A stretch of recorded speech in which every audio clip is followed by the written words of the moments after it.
following is a chapter reading by the Worm Audiobook Project. Please support the original author at parahumans.wordpress.com. Thank you and enjoy.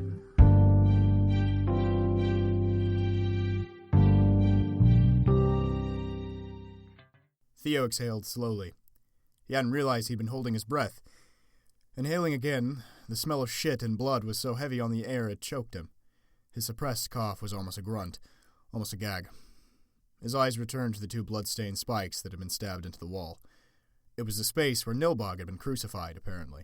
Something dangled from one of them. A tendon, maybe. A vein, or a strip of meat. The Goblin King had been torn down with enough haste and enough force that some part of him had been left behind. He'd spent some time staring at the metal spike with flesh dangling from it. The others were busy. It made sense to him to take the time to strategize, to get equipment and gear in order, familiarize himself with every tool and technique this squad of capes had on hand. Thing was, Theo didn't want to, even as he knew it was the smart thing. The others seemed to recognize that, and weren't pushing him, weren't approaching. Maybe they brushed it off as a kind of meditative thinking, a mental preparation for the fight that was to come. Maybe they'd see it for what it really was. Avoidance. Staring at the wall, and trying not to think about anything was easier than looking down, seeing the dead members of the Slaughterhouse 9, and maybe seeing Aster in the mess of bodies. Being silent was easier than having to look the others in the eyes and pretend he was all right, risking that they'd offer some gentle, kind condolences and he'd have to be stoic in the face of it. Men weren't supposed to cry. It would be disastrous, shattering their image of him, creating too much doubt at such a crucial juncture. He could imagine how they'd react. Some of them would be awkward, defiant, maybe, would avert his eyes.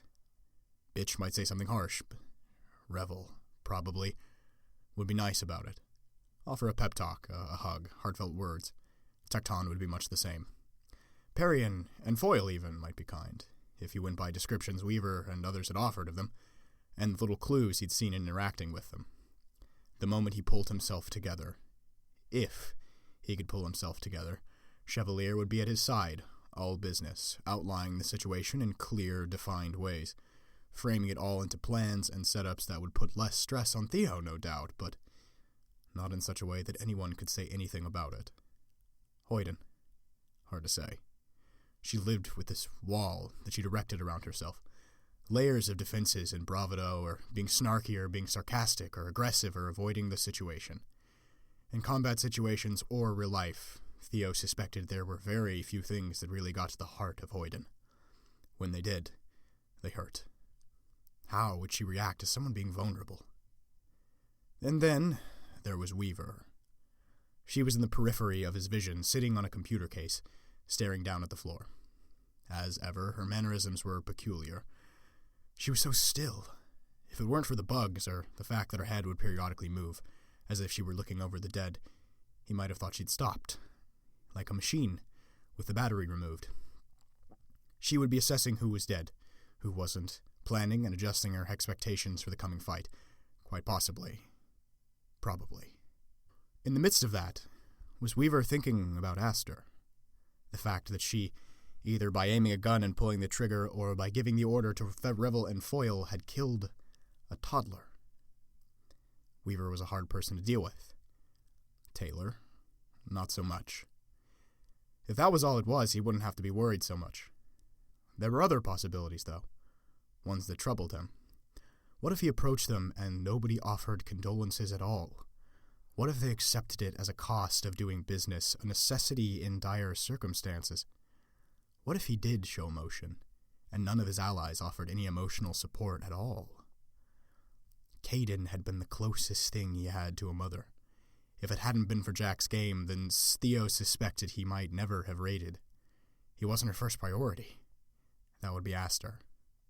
Not her second. That was her mission, nebulous as it had been in recent years. He hesitated to believe that he'd even rated third place. He struggled to convince himself he placed fourth, or fifth even. But she'd been there. She'd shown kindness, had stepped between him and Father when the situation demanded it. There had been gentle moments, like the time they'd been watching television one morning, and a cape had talked about how Tinkers were their least favorite type of opponent to fight, and he and Caden had laughed, because Caden and her group had just run into Leet a week before. Stupid things in the end. Nonsensical. But stupid, nonsensical things were sometimes the most important. He never had friends before he got his powers. Even now, he wondered if he'd really formed the friendships he had if they'd chanced to meet in some universe where powers didn't exist. Being alone as often as he had, Theo valued the connections he had made, even connections with Justin, Dorothy, and Jeff. Crusader, Knight, and Fog. On the flip side of that same coin, he felt the betrayal of Justin leaving him behind.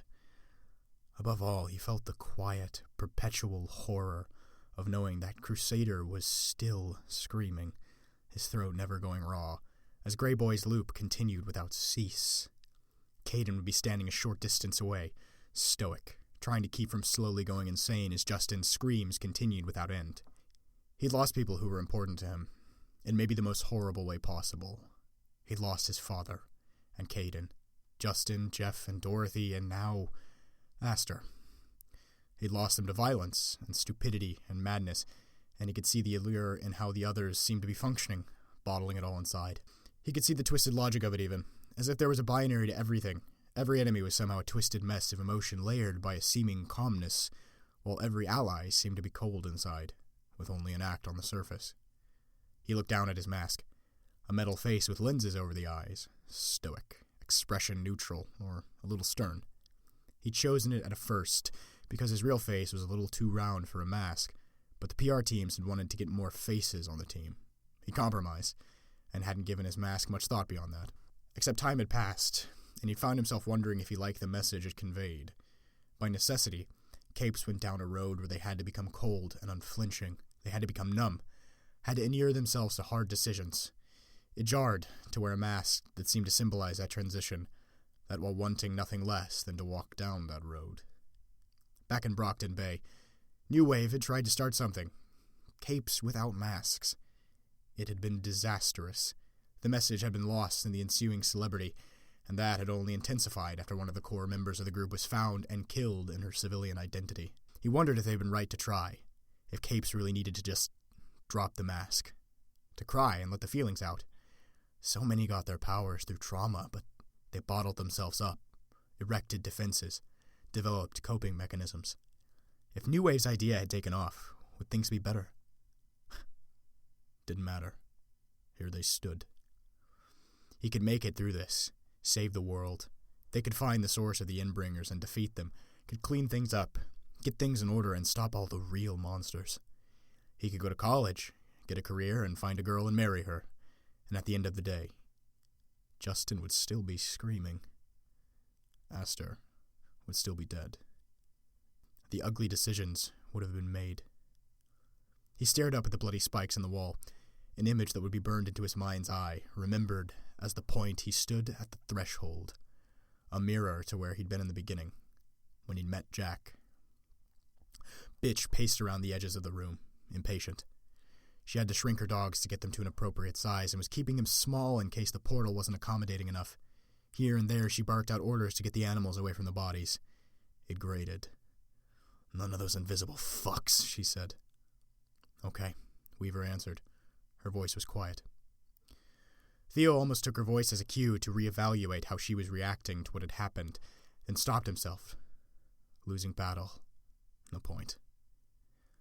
Then, for some bizarre reason, Bitch approached him. A sleek Doberman nudged at his gauntlet with its nose. He looked down and then scratched it behind the ear.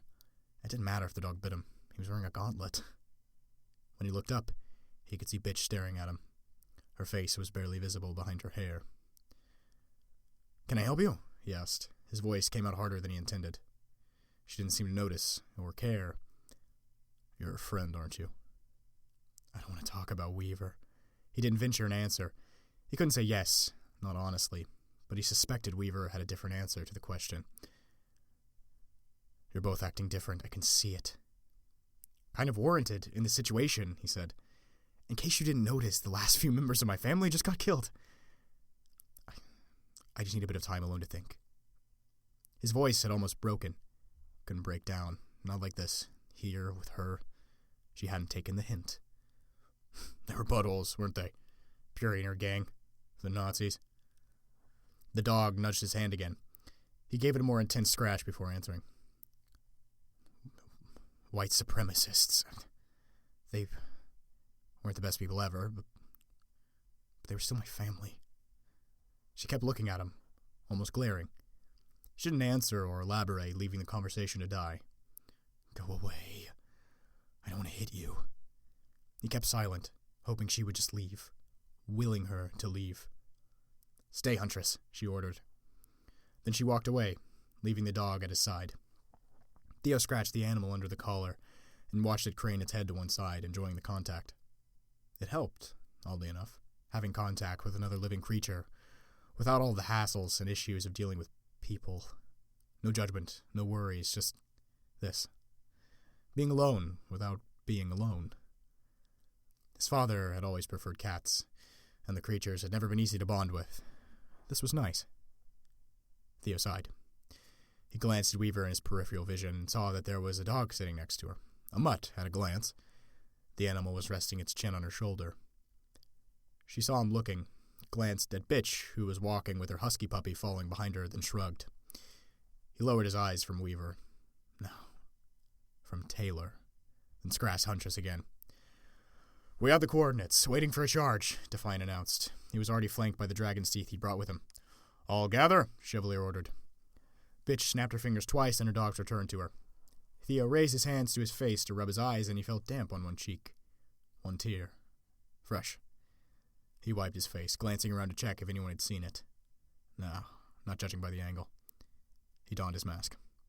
Gollum now, Gollum thought. We need to decide who goes where, Defiant said. The first teleportation marked coordinates on Houston. Weaver spoke up. I noted Shatterbirds and Burnscars leaving, some Danzels, a bunch of others I didn't catch, but they had weapons, and I'm thinking Winter or Crimson. There were some I parsed as hostage, but it's only in retrospect that I'm thinking they were nice guys. The second group made their way to New York. Bonesaw and a captive Nilbog that's apparently rigged to create things on demand, Weaver said. Crawlers, breeds, and a handful of others I didn't identify. Chevalier reacted to that, flinching. His city, Gollum thought. And the last group headed to Los Angeles. Jack's group? Gollum asked. Yes, Weaver said. He brought the Siberian, Hookwolf, Greyboy, and all 8 Harbingers, and there are some Psychosomas and Nixes, 1 or 2 others I didn't place. Los Angeles, Chevalier asked. What area? That area, Defiant answered, looking at the computer. Chevalier nodded slowly. Gollum stared at the screen. He could see the satellite image, the concentric circles that marked the area around the blinking blue dot. Charge is prepared. We can send 1 group at a time. They've already got a 12-minute head start. It'll be another 8 minutes before we can send the second group, 8 minutes after that before we can send the third. The first group to arrive can call for help and get support to the other locations, Chevalier said. Then why split up, Weaver asked. We should all hit Jack's group, trust the others to help in New York and Houston. Everyone is closer to New York, Chevalier said, but Houston. We can call in favors, Weaver said. Moora Nog's apparently on board, though we don't know why. Cauldron's on board. If we can get Tattletale in contact with him, that's handled. But we can't do that unless we leave. That's my city, Hoyden said. I get that, Weaver replied. But we're doing nothing constructive if we split up, and we're definitely doing nothing constructive as long as we sit here. Once we leave, Defiant said, we break the configuration cell and everything here breaks down on a Euclidean level. There's no going back, changing our mind. I get that, Weaver said. But 2 or 3 of us aren't going to do anything special. We need big guns. Gollum closed his eyes. There she is. Weaver. She's right, Chevalier said, looking at Hoyden. We'll send every set of reinforcements we can, but it's not worth what it costs us to break up our group. Shit, Foyle said. Hoyden had gone stiff, bristling for an argument. I'm not saying we should abandon Houston, Weaver said, before Hoyden could speak. Defiant. Can you postpone the collapse of this area? Yes, but I don't feel comfortable doing it, he responded. I think you should, she said. Toy Box left enough stuff behind. Use it. Stay behind. Arm yourself. Then throw everything but the kitchen sink at them. You remember how the scar formed in Brockton Bay? He said. Tinker technology takes time to understand, to prepare. It's too dangerous otherwise. There's a solution to that. I'll point the way. Defiant hesitated. Gollum looked around the group, saw expressions on faces, saw how even Hoyden had relaxed a fraction. Even the Dragon's Tooth officers that accompanied them were a little more at ease. There were no answers in the situation, but there was a possibility, an option, vague as it was. "Okay," Defiant said. Then, without so much as a farewell, or good luck, he hit the enter key. Gollum appeared a full 4 feet above the ground. He hit the ground and let his legs sink in, absorbing some of the fall. A second later, he pushed himself out. Just the use of his power gave him a sense of the area. Touching the pavement gave him a sense of how all the pavement around him was organized. It had been folded into itself, folded around, thinned, thickened, and bent at right angles. Looking around, he could see how the buildings had been altered. Textures had been removed, similar materials blended into one another, everything fortified, thickened, weaponized. All around them, the buildings were like tombstones, windowless, angular, all expression and human touches removed from them. Spike-studded corners and blocked alleyways crisscrossed in front of the doors, and carpeted pathways. Some were metal, others camouflaged. They'd figured out how to fight Tohu and Bohu during the Los Angeles attack. The trick was responding quickly, stopping them before Tohu had her masks and Bohu managed her influence. They'd won, for a lack of a better term, managing the fight without the casualties they'd seen in the prior attack, but they'd still lost a chunk of the city in the time it took them to beat and batter the towering Bohu into submission. Now Santa Fe Springs and all of the neighboring districts were uninhabitable, due to the traps that had riddled it, the way the infrastructure had been completely and totally compromised. Easier to find a new habitable area than to try to fix this. Routing new pipes and power, managing traps both subtle and blatant. Those same traps would be a problem here, but they weren't entirely incapable. They dealt with this before. Bitch's dogs grew abruptly, then shook, sending blood and bits of flesh and bone everywhere. "HQ, come in," Chevalier murmured. He continued to speak, delivering the information about Jack and the target areas. "Area's empty," Weaver said. "A trap," Gollum responded. "Has to be." "Has to be. Why else come here?" Foyle asked. "Nick's illusions," Tecton said. "He doesn't know we're aware of who he brought, so he set them up to stall us." Nick's. Her gas is concentrated into solid shapes that move at her will. Break that shape, and it becomes a cloud of poisonous gas. "Not that easy," Weaver said. "Maybe he knows we know, and it's a double bluff." "Parian?" Weaver asked. Parian nodded. She unfurled the bundle of cloth from her back, then quickly shaped it into a roughly humanoid shape. A moment later, it was stomping ahead, forging the way. Gollum fell in step beside Tecton. Every footfall on a surface concentrated his awareness, informing him of every surface of a matching material in the area. Lightning flashes in his consciousness, showing the landscape around him. He deliberately stepped on other materials to inform himself. On concrete, on brick, on steel and glass. His heavy boots made for a rhythmic sound, accompanied by the sound of Chevalier and Tecton's own heavy footfalls, and the rougher patter of the mutant dogs. "Stop," a girl's voice, over the comm system. "Not Tattletales. Gollum, tell them to stop. Now." "Stop," he said. A second later, he wondered if he should mention this phantom voice. A trick on Screamer's part? 31, she said. 31. More uses of my power. I've been testing it, straining it, figuring out my limits. I can't make promises, might be less, might be able to squeeze out more, but it's the best I can give you. The numbers clued him in, belatedly. Dinah Alcott. "There's bigger problems," she said. Her voice was quiet. "In 2 minutes, everyone but you dies. 72% chance." He stopped short. "Gollum?" Hoyden asked. "Solution," he asked, he raised a hand. "Can you think in abstracts?" "Abstracts?" You're kind of scaring me, Gollum, my boy," Hoyden said. "He's talking to someone in the comms," Weaver said. "Tattletale?" "Not Tattletale." "Red means forward, left, attack, team. Blue means back, right, retreat, solo.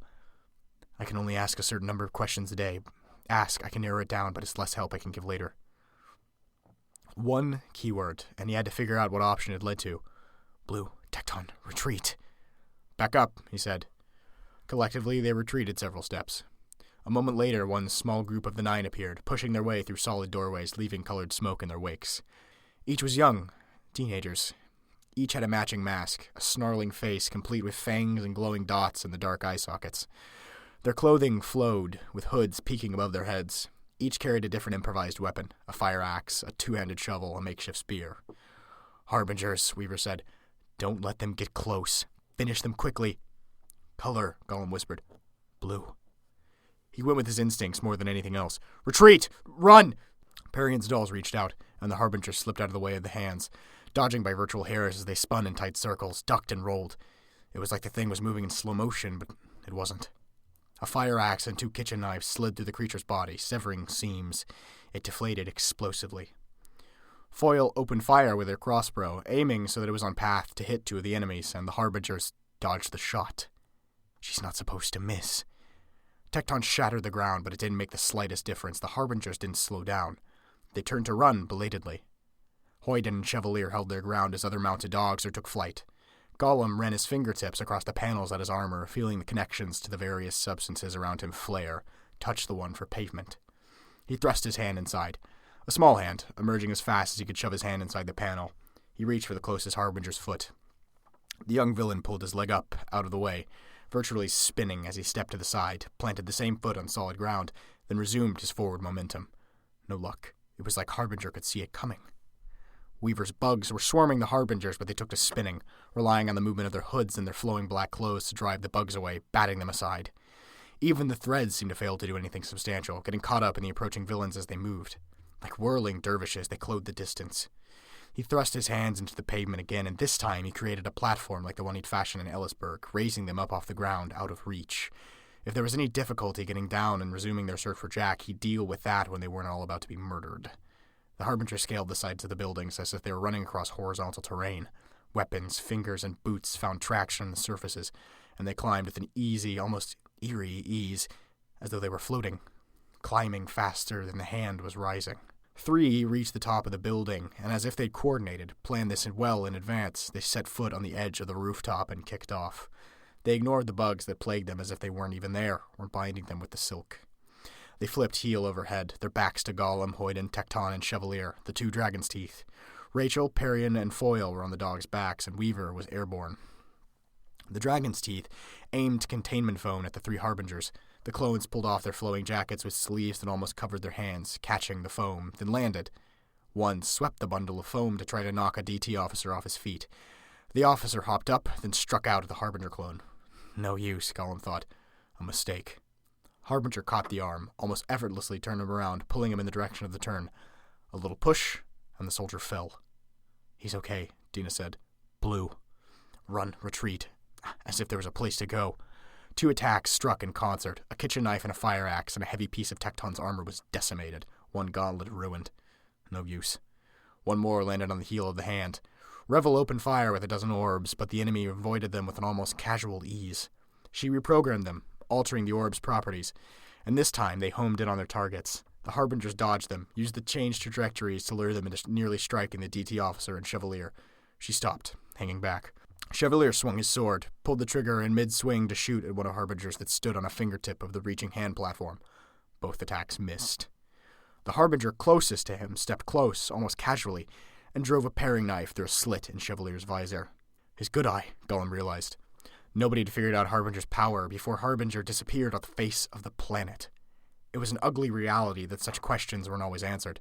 The best guess suggested a hyper-awareness of space and the movements of their own bodies. But being able to figure out that Chevalier was half-blind, being able to bind his good one eye.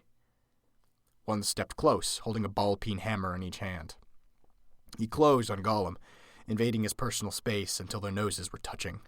Gollum tried to wrap the Harbinger in a bear hug, felt only the faint drag of cloth against the metal of his gauntlets. Empty air. His intended target had ducked low. He drove a knee forward, tight, contained movements. Give them as little to work with as possible. No contact. Of course. He was rewarded with a swat of the hammer against his mask, shattering one lens.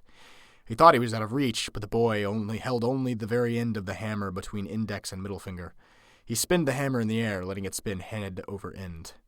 Gollum struck at the flying hammer, but another strike of the hammer caught his arm. His fingertips fell short, and the handle of the weapon rolled over the back of his hand. The Harbinger caught it, then thrust it forward in the same motion, driving the top of the hammer against Gollum's nose. "Don't kill him," another Harbinger said. "I know," was the reply. They didn't even sound winded. None of the others were doing demonstrably better. The remaining DT officer was holding his own, but the others were being slowly, systematically beaten. He's dragging it out. They're making this into a game. No use letting this go on. He retreated, only to find one harbinger sticking a foot out, planting a foot on the small of his back. He was pushed forward, then promptly struck in the abdomen. Rather than try to defend himself, he tucked his chin to his collarbone, let himself fall, and thrust his hands into the armor panels for pavement. Double thrust, one hand extending from the other, pushing Chevalier off the hand. Another motion, simultaneous, to bring a hand of stone out of the wall behind Chevalier. It emerged slower, but it formed a shelf, and Chevalier landed on that ledge. The harbingers could dodge, but his teammates were valid targets. Another thrust, this time for himself. Selfish, maybe, but he couldn't save anyone if they were interfering with him. One struck at his leg as he launched himself off the hand. It altered his trajectory, put him on a course where there wasn't anything nearby to catch himself with. 2 hands into brick, one connected to the other. While they were new, he could move them. Trouble with having them against the side of his body was that he couldn't get a full range of movement like he could get with his arms. No matter. He caught himself by the mask, then pulled himself closer to the building. Another hand, another shelf. Hoyden exploded, but the harbinger didn't get hurt. They spun, spreading the damage around like a person might roll to absorb a fall, ducking and sidestepping to put themselves at the periphery of the effect. Scion's closing in, Dinah said. Blue, Gollum, it's still blue. I can't use my powers too many times today, but your numbers are getting worse, and the answer keeps getting up blue. Retreat, go right, go solo, or go back. Someone needs to intercept Scion, Weaver said over the comm system. We can't have him get involved. You go, Chevalier said. Gollum searched the sky, then spotted Weaver at the fringe of the battle, surrounded by a cloud of bugs. She took off. Gollum grit his teeth. More immediate things to focus on. He tried to launch Tecton to freedom, but the harbingers intercepted him, driving Tecton out of the way in the same instant the hand appeared. The DT soldier managed to deliver a glancing blow. Gollum couldn't tell if it was intentional or not, because the hit was followed by the DT soldier being caught with a length of cloth wound around one wrist. Tecton stepped in, drawing attention and striking out with his gauntlets, one damaged and one intact. It brought the DT soldier some room. Gollum took the opportunity to launch the soldier to safety. There were others on the ground, approaching. One of these bastards could probably take us apart. 8 of them. We can't hurt them. We're losing time, burning resources. Tecton glanced at Hoyden. A communication seemed to pass between them. They struck the palm of the hand, and the entire thing shattered. Hoyden, Tecton, and 5 of the harbingers descended with a shower of rubble. Hoyden and Tecton broke their fall with uses of their respective powers. Hoyden hit the ground to generate an explosion. Tecton punched the earth with his pile driver in the instant he reached solid ground. The harbingers didn't have that ability. A 5-story drop. People had died or been seriously hurt after a 3-story drop. Nobody told them that. In the midst of the thin cloud of dust and the chunks of debris, the harbingers moved without wincing or giving any sign of pain, their black-clothed forms rising from the ground like specters. Talk to me, Dina, Gollum said. Situation's getting worse. Numbers are getting worse across the board. I'm not asking any specific questions, but I can sense it just... The big picture, it's not working. There's an answer here, and we can't see it. Blue, backwards, go right, retreat, solo, what's that one? Abstract, nothing specific. It's only as meaningful as it helps you come to the right decision. He stared at Hoyden and Tecton, surrounded by the 8 harbingers. If I leave, how does that change the numbers? Success. Chances for Tecton and the others? Better than they were. This was hell, Gollum mused. This was the nightmare that had driven Weaver from her home city, drove her to surrender. The right path, but god damn, did it look ugly. He bit his lips, then formed another pair of connected hands to launch himself skyward. He reached the apex of his flight and then created a shelf to land on. He did it again, and this time the shelf he created was just at the edge of the roof. He stepped over onto the rooftop, then broke into a run. Saving Tecton, red or blue. Gollum, we didn't get a chance to go over this earlier, but you need to know, I can't ask that many questions. I've been saving my power for the last big confrontation. Tattletale said this is the time to act, but I used my power twice to answer big questions earlier today.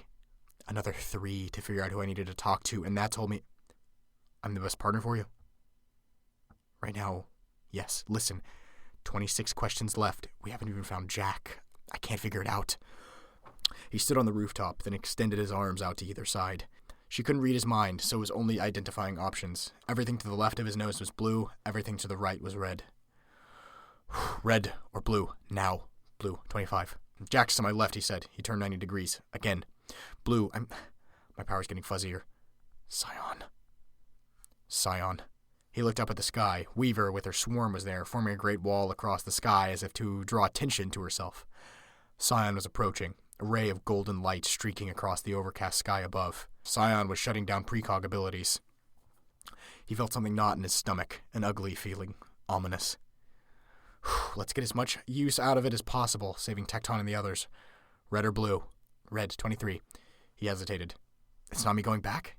No, I don't think so. I just asked and it said no. Break it down. Attack, left for blue. Group, forward for red. Again. Gollum, we can't wait questions like this. Please. Red. Group or forward, he thought, assigning colors for each option. Again. Blue, somewhere between 80 and 90%. I'm going blind here, Gollum. Group, but not returning to join the others. He went with his gut. Tattletale, are you listening? Yes. Reinforcements, call in the big guns. With Jack that close? That's against the quarantine. Dina, does it improve our chances? Everyone's chances as far as this end of the world scenario. Yes, a lot. She sounded genuinely surprised. 20? Cauldron's refusing aid, Tattletale said. They said it's because Scion's presence is blocking their clairvoyant. They're lying. High above, Sillion reached a stop, hovering in front of Weaver, who hung in the air in turn, using her flight pack. Gollum tore his eyes away from the scene. He glanced down at the street where Bitch, Parian, and Foyle were reinforcing Tecton and Hoyden, backing them up as the Harbingers approached. One Harbinger threw something, and a dog dropped like its heart had stopped. He shook his head. He could watch forever, but they were better served by having him elsewhere. The sooner he got Jack, the better. Jack is southwest of my location, he reported, heading off solo on precog advisement. He bolted, running. His power bridged gaps between buildings. He set his foot down on the corner of one rooftop, then vaulted himself over a trap that he sensed just a foot in front of him.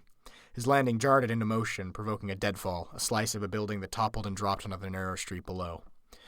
Another hand broke a row of spikes that lined the edge of another rooftop. Once, he'd been fat. Once, he'd been out of shape. 2 years and a mission had given him the chance to remedy that. He wasn't conventionally fit, still had a bit of stockiness to him, but the fat was gone. He had muscle. Running with Weaver had made this doable. 20 more precog answers. Numbers if I stay on the rooftops.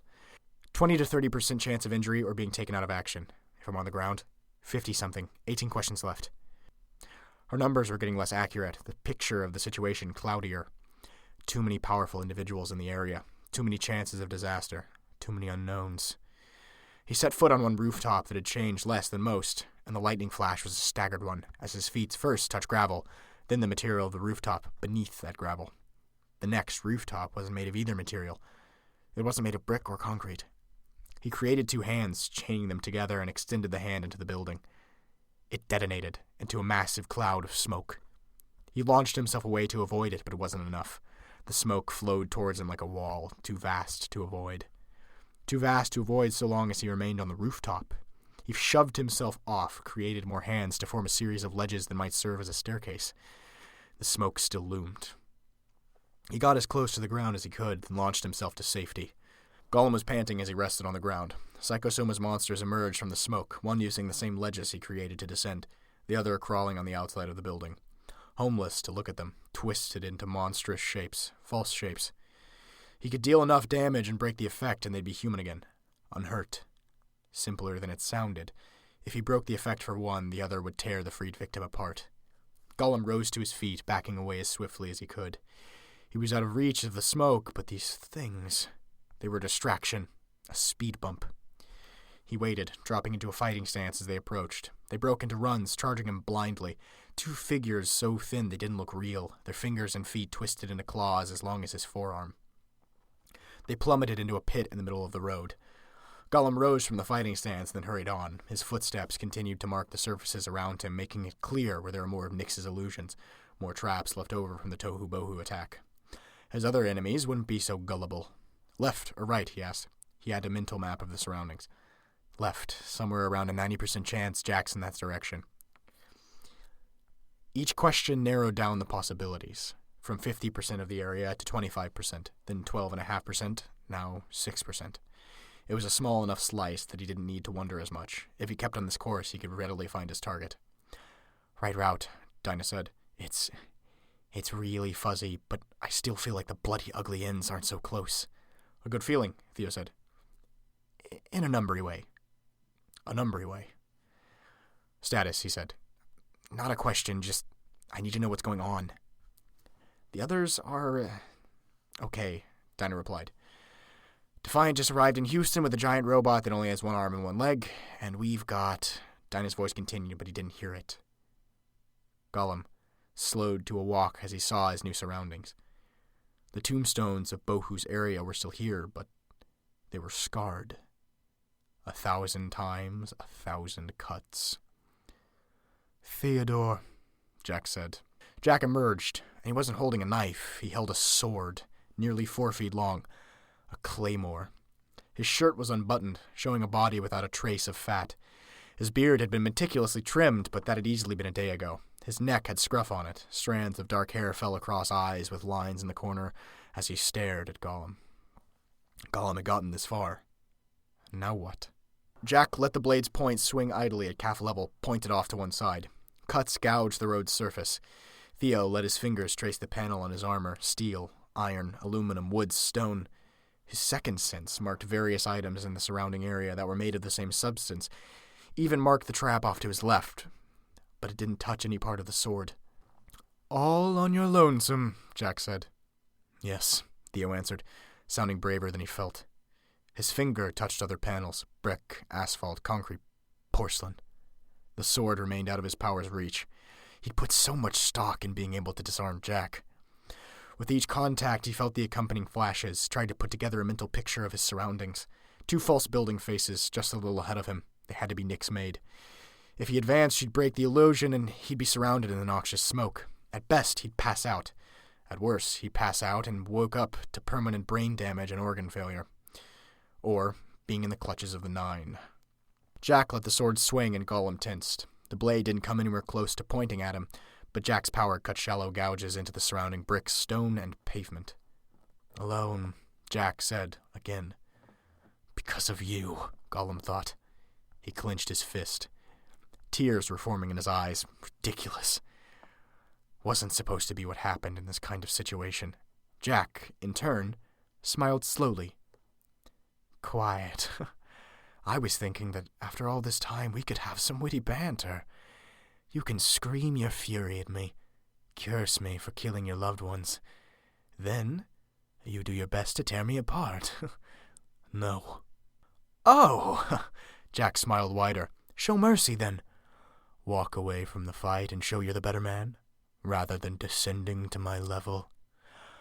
I've been waiting for someone to pull that ever since I saw it happen in a movie. This isn't a movie. No, it's very, very real, Theodore, Jack said. He paced a little, letting the sword drag on the ground. The blade was white, Gollum noted, white, and exceptionally sharp. Mannequin-made. Or was this Jack an illusion? Nyx could imitate voices. She could create the gouges in the walls by the way of the illusory smoke. Gollum paced a little too, mirroring Jack's movements. Well, I'm not sure what you expect then. Theodore, the fat little boy promised me he'd be the kind of hero that would put down monsters like me.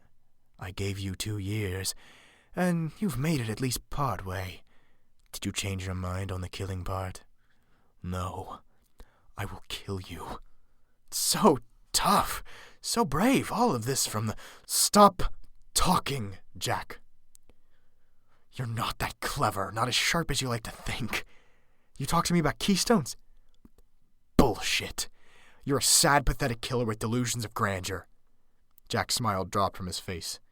He held the claymore with one hand, the blade's point touching the ground, and spread his arms. His unbuttoned shirt parted, showing the whole of his bare shirt and stomach. Showing himself to be vulnerable, exposed. Then do your worst, Theodore, because if you don't, I will. Dinah, he whispered. With you, Grey Boy isn't near. Nyx and Hookwolf are. 15 questions. I had to use one to help the others. He nodded slowly. I don't like the illusory building faces. Too much poisonous smoke was needed to make that sort of thing. It had to be multiple Nyxes working in concert. They'd be close, probably. Which said nothing of the other threats that loomed behind the fog. Psychosoma's creations? Gollum reached up to his gloves, then tore off the protectors around his knuckles. They fell to the ground. Beneath were spikes. Nice touch, Jack said. Gollum spread his arms. What do you... Ret? Mid-sentence, still talking, he let his arms fall, driving them into panels at his side. Jack hopped back out of reach of the hands, seizing his sword. He drew it back. Blue. Gollum created another hand, not to catch Jack, but to catch the blade. It had backfired, if anything. The hand caught the tip of the blade, but the sword slid free of the grip and flew around with more force. Gollum leaped back, letting himself fall, and let his feet slide into the pavement. 2 boots rose from the ground, shielding him as the slash caught the surface. The Weaver's lessons. Catching the enemy off guard by any means necessary, rolling with the punches, or rolling with the effects of the enemy's attacks. Had to use Dinah's ability. Divide everything into 2 equally viable actions so he wasn't caught off guard. Still prone, still shielded and out of sight, he reached into the ground with both hands. 2 hands. Flattened, jabbed for Jack's leg, stabbing at ankle and calf. Jack backed away before they made contact, slashed again. This time, the slash caught a section of Gollum's armor that was sticking out of the cover. The cut made a mark nearly a foot deep in the ground, but it served only to split the pauldron in half. The section of metal fell to the ground. He created 2 connected hands of pavement, then whipped them to throw the section of pauldron at Jack. The trajectory suggested it would fly a little to Jack's left. Gollum jabbed one hand into the ground, and a flattened hand stabbed out from the spinning piece of metal, extending as the projectile flew. Jack ducked, but Gollum was already thrusting his other hand into the earth. It jutted from the hand he created, doubling the length in short order, more of a crude boomerang in the shape than a chunk of metal. It only clipped Jack, just barely. Clever boy. You stop talking, Jack, Gollum responded. For Aster, for Caden, even for the others. He thrust his hands into the ground repeatedly, and they stabbed at the underside of Jack's feet. He leaped back out of reach and swung his sword the instant he touched ground. The action cut through the remainder of the shield Gollum had raised, but it also kept Jack in one place. He caught the underside of Jack's foot. Jack stumbled as he pulled himself free of Gollum's grip. He reached out to stab out with 2 interconnected hands, the same technique he used to launch himself. But Jack evaded it, slid out of the way, almost as if he knew the strike was coming. Gollum moved to get into position to strike again, and realized in the moment that it would take too long. He was crouched still, his hands remained buried, and Jack was already drawing his sword back. He couldn't mount a defense this time. He braced himself. With luck, his armor could take it. The attack didn't come. No. Jack laughed instead. His icy blue eyes were fixed at a point beyond Gollum. Gollum chanced to look over his shoulder. He saw a figure dropping out of the sky, trailed by what looked like a comet's trail of black shapes. Weaver. Her course changed as she flew away, using Bohu warped buildings for cover, and where she'd been, just moments ago, a dull gray light hung in the sky. Sillion. Trapped in Greyboy's time well. Jack's laugh rang through the area. The figure inside moved, but only barely. The well trapped powers within. Caden's lasers wouldn't exit the area. Crusaders' duplicates wouldn't be able to wander beyond the well's limits. And Sillion didn't appear to be any different. I'm sorry, my boy, Jack said. Gollum whipped his head around. Jack had backed up a short distance. Jack chuckled, as if he still found something funny about the situation. Well, I'm disappointed. I'm not sensing it. Your killer instinct. I'm prepared to finish you, Gollum said. You're prepared? Maybe, but not practiced. No, I don't see this going anywhere interesting. It's about the ripples. You remember our conversation? Theo nodded slowly. The ripples from a butterfly's wings, the effects that extend out from any event. You. This. It's nothing. What ripples extend from this? You're weak. That? Jack pointed at Sillion trapped in the sky. Gollum chanced another look. Nothing had changed. Sillion remained fixed in place. That interests me. He climbed to his feet, eyes on Jack's weapon. Jack reached into his belt and drew a knife. Gollum tensed, faster than the sword, if not quite so capable of chewing through his armor. But Jack didn't attack him. He struck out at the building faces. The surfaces dissolved into rolling clouds of smoke. Gollum vaulted himself back in quick succession to escape it, then continued to back away for good measure. You failed to amuse me. A shame your sister's been shot, and there's nothing interesting to do with the hostages. Jack's voice called out, his voice ringing along the length of the street, with no details or features on the outside of the building Bohu had altered. The voice carried in an odd way. A shadow emerged, Jack riding atop a massive six-legged beast. As Jack approached, he became more visible, and the nature of the beast became clear. He stood on Hookwolf's back, between the creature's shoulders. Other shadows appeared in the mist, and they, in turn, clarified as they approached. Crawlers, mannequins, crimsons, others. Done in by my dad's lieutenant, Gollum thought. No way he was walking away from this. I suppose we'll kill you, Jack said. And you'll just have to take me on my word when I say I'll find something suitably horrific to do as punishment for your failing our little game. Jack raised a hand as a shield even before Jack used his power in conjunction with Hookwolf's, a hand of pavement struck by 1,000 slashes in a matter of a second, whittled to nothing. Then he had only armor, and that, too, started to come apart. The cuts that followed parted flesh. Hi, this is Sillion. You just finished listening to a chapter from Arc 26 from the web serial Worm by J.C. McCrae. This production is brought to you by the Worm Audiobook Project. If you'd like to know more about us, or to volunteer your own services, please check us out at audioworm.rain-online.org. You can download or listen to every chapter directly from our website, or you can find us on iTunes or any podcast app under Worm Audiobook. Thank you for listening.